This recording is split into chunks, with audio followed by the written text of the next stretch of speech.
There's not a white screen behind me. Obviously something's up. Today I'm going to be showing you my brand new car.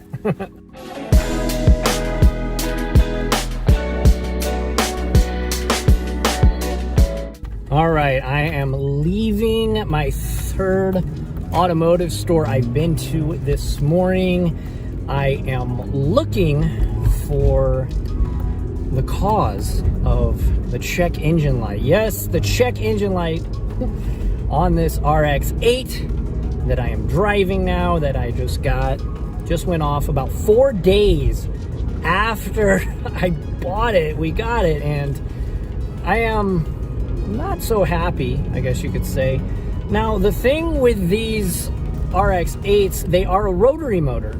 So they are not a normal piston motor. They gobble up oil like nobody's business. And so for that reason, you have to constantly be putting oil in them to lubricate what is known as an apex seal. And that's a little bit more technical than I want to get into, but you definitely gotta kind of know what you're doing when you're driving and when you own one of these cars. For the first couple of days, I was doing a bunch of research on how to maintain this rotary motor, but it has about 200 horsepower, which is actually pretty incredible. One thing though that you have to do as an RX-8 owner that I am learning is you have to really get on it, because what happens over time if you don't, they say a red line a day keeps the carbon buildup away. Well, in my first several days of owning the car, I was gunning it all around the world. Everywhere I went, I was redlining it from stoplight to stoplight. And for that reason, I think I might have been the issue with this check engine light that just popped on yesterday. Me and my daughter were on our way to go pick up some Dunkin' Donuts like you do. And unfortunately, the check engine light came on. It just popped on again. Another big thing with this, you constantly have to be checking the oil. Like I said, I just filled it up another quart, put another quart in. Of course, when I bought it, I did all the responsible things and got an oil change the day I drove it for the first time as the new owner. It has 64,000 miles on it. Now, that doesn't seem like a lot for most conventional piston motors, but for these rotary motors, as I've learned by reading online and watching videos on YouTube and stuff, these motors typically only last about 100,000 miles. However, as I was talking to the previous owner before I bought it, he replaced the motor about 30,000 miles ago. Because in his words, he was young and dumb and didn't know how to drive the car. And I, not knowing too much about the rotary motor at the time, was like, oh yeah, you're just young and dumb. No, you really do have to maintain this motor and really stay on top of it, because if you don't, like I said, you're gonna blow an apex seal or you're gonna flood the motor. And I thought when the check engine light came on initially that's what I did. I soon just YouTubed what a flooded RX-8 motor sounds like, and it certainly didn't sound like this. I've still got power in the motor. The fun thing about this car is it is zippy. It redlines at 9,000 RPMs. And again, like I said, a red line a day keeps that carbon buildup away. So you are incentivized. The rotary motor inherently, the way it's designed, wants to be run hard.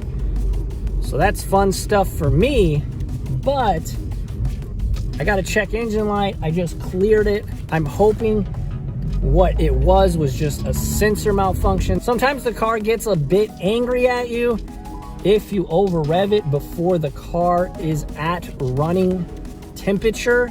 You got to kind of baby the car the first 5 to 10 minutes of running it each day, not let it get over 4,000 RPMs, and then after it's at running temperature, you can kind of just run the piss out of it. And it's good for it because the more oil, again, it's very different than a conventional piston motor. The more oil that kind of gets in there to lubricate that apex seal is good for the longevity of the car. And these really, really want to be run hard. So I love that. Me and my dad, when I was younger, we were always buying and selling and working on cars. I am by no means a mechanic or anything like that. It's just a part of my life that, until really getting my Eclipse, which it's dead. It's dead now. I have very, very terrible luck with cars, but I didn't really ignite that spark until I got that Eclipse, and it's been out of commission for about 8 or 9 months. Now we just got this, like I said, 4 days ago. So I'm really excited about this car and the potential that it could have. Now I do have to take care of it, obviously, I know that, but I'm really excited to have it. It's a blast to drive. As you'll see here in a bit, we are gonna start really running it, and I'll let you listen to the motor. Hopefully you guys can hear it. I am recording on my iPhone though, so I'm not sure on the audio quality. Hopefully it's good enough to where you can both hear me and then hear the car. I'm just kind of driving around my town to make this video. I had to go by, like I said, I went by 3 automotive places looking for a hood damper, because I have an aftermarket hood on the car.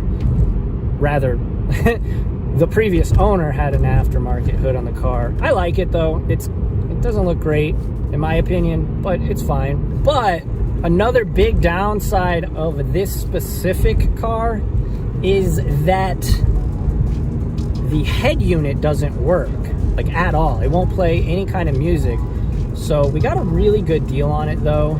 It was only $2,000 and the guy wanted $3,000 for it. And on top of that, the seller seemed to be an honest person. Now, I'm honestly not the best judge of character, so he could have been getting one over on me. Obviously, the check engine light just went off.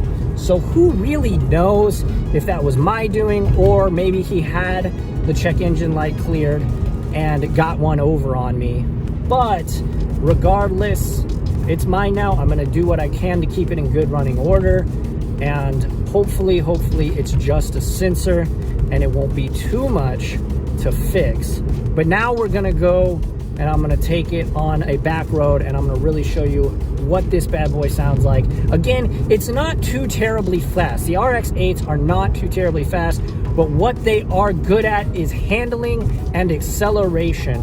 The peak performance of this car, as I've been reading and finding out just by driving it, is right around 5,500 RPMs. So its low-end torque and acceleration isn't all that good. But again, at 5,500 RPMs, it really starts going in from 5,500 all the way to 9,000 RPMs. It is an absolute rocket. It is really, really hard to drive this car and not have a smile on your face because it is just so zippy. It has kind of the illusion that it is quick, even though it is not the fastest thing on the planet. And as I turn on the heat here, you can kind of hear it going.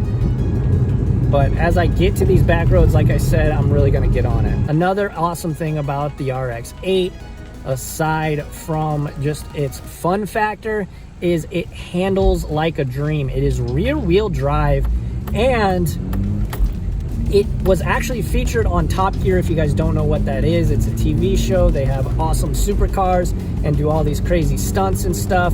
But the host on the car, back whenever the episode aired, said that, yeah, this car might not be the most powerful thing, but it is absolutely one of the best handling cars they've ever had on the show. And they'd had, you know, Lambos, all sorts of cars on that show. So that's really cool. It really does handle. You can get on the gas and on the throttle around corners really, really well, and really just stay on them. Where other cars need to slow down big time, you can kind of just stay on the throttle throughout the turn, and that's really where this car succeeds. Obviously, since it's rear wheel drive, if you want, you can drift it. This is one of the better drifting cars around, so I'm excited to have it. No, I'm not going to go out and drift or anything like that, but just knowing that I can hit turns a little bit quicker and a little bit more fun than other cars, like even my old Eclipse. That thing did not turn so well, but just another kind of feather in the cap to this car. All right, we are about to get on this back road here, and I'm really gonna get on it and show you all kind of what it sounds like. Hopefully you guys can hear it. I'm gonna turn the heat off so you can stop that annoying. All right, here we go.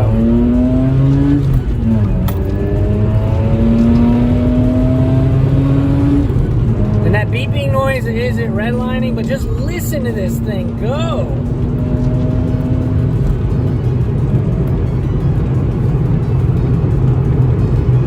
You can really get on it in the corners. I mean, it is a blast to drive. It's hard not to, it is honestly really hard not to smile when driving this thing. Yeah, I redlined it twice there.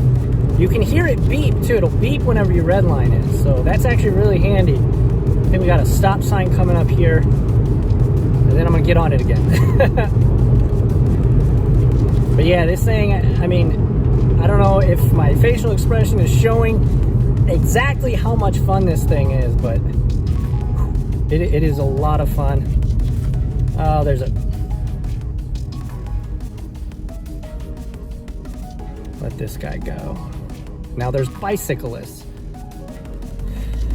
I was gonna take off really fast there, but okay, they kind of stopped.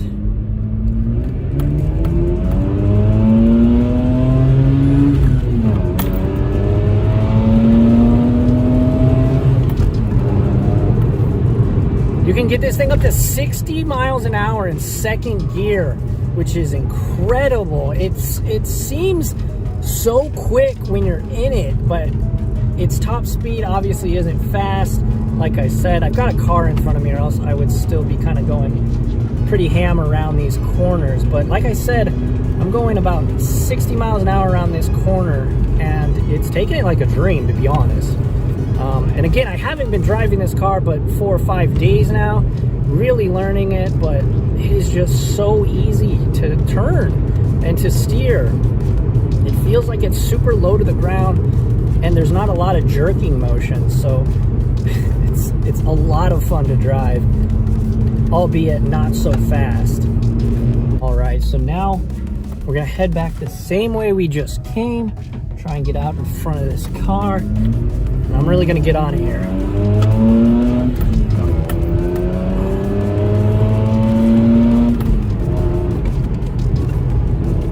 Taking the turn, rear wheel drive. Oh, there's another car up here. You're kidding me. It's a straightaway anyway. This car doesn't really fare so well on straightaways. But you see what I'm saying? You can hear it. It sounds different than a conventional motor, because it is different than a conventional motor. The biggest things, like I said, you really got to oil these things. Basically, I've driven the car 5 times now. This is the 6th time today, and you have to, I've already put oil in it, so it eats oil like nobody's business. All right, let's go.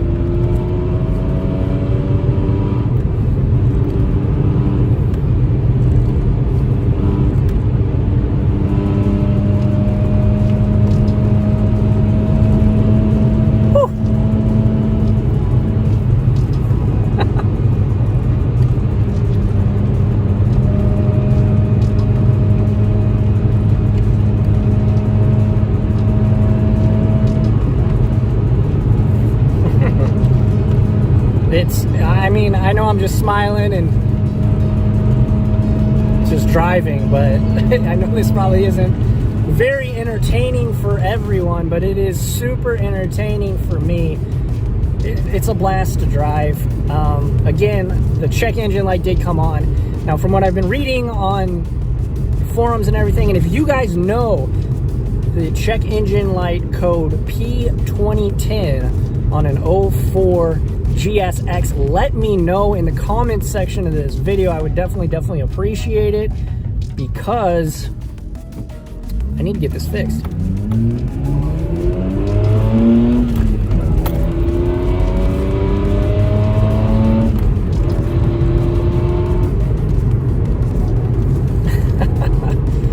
It's a whole lot of fun, everybody. It really is.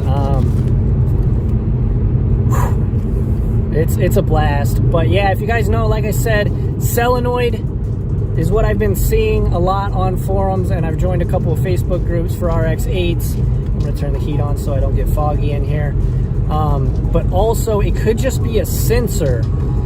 If that's the case, that's not a very expensive fix, maybe like $150, $200. But it still sucks that the check engine light came on only 2 or 3 days after we got the car. But either way, guys, I appreciate you guys for watching. I'm going to end the video here. I'm about to pull into my neighborhood.